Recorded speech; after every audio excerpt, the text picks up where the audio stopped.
తనకు ప్రాణహాని ఉన్నందున భద్రత కల్పించాలని కోరుతూ వ్యక్తి మమ్మల్ని ఆశ్రయిస్తే దాన్ని సీరియస్గా తీసుకోవాల్సిందని హైకోర్టు చెప్పింది.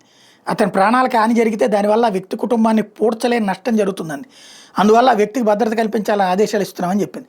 వైఎస్ఆర్సీపీ నేత లింగాల రామలింగారెడ్డికి 1+1 భద్రత పొడిగించాలని వైఎస్ఆర్ కడప జిల్లా ఎస్పీని హైకోర్టు ఆదేశించింది.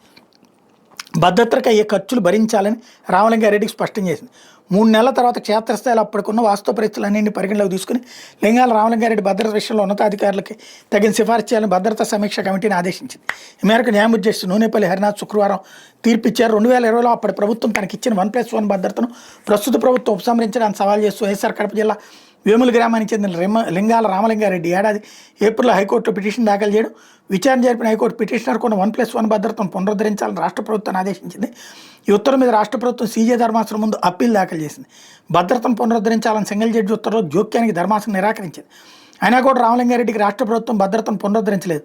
దీంతో ఆయన జిల్లా ఎస్పీ మీద తాజా కోర్టు ధిక్కార పిటిషన్ దాఖలు చేశారు. పిటిషన్ తరపు న్యాయవాది తప్పెట్టి నాగార్జున రెడ్డి, పోలీసుల తరపున ప్రభుత్వ న్యాయవాది జీపీ వాదనలు వినిపించారు. ఇరుపక్షాల వాదనలైన న్యాయమూర్తి తీర్పు వెలువరిస్తూ భద్రతా సమీక్ష కమిటీ అన్ని అంశాలను పరిగణలోకి తీసుకోలేదన్నారు. పిటిషనర్ వ్యాపార రాజకీయాల్లో క్రియాశీలంగా ఉన్నందున ఆయనకున్న ప్రాణహాన్ని పరిగణలోకి తీసుకుంటూ 1+1 భద్రతను పొడిగించాలని జిల్లా ఎస్పీని ఆదేశిస్తున్నట్టు చెప్పారు.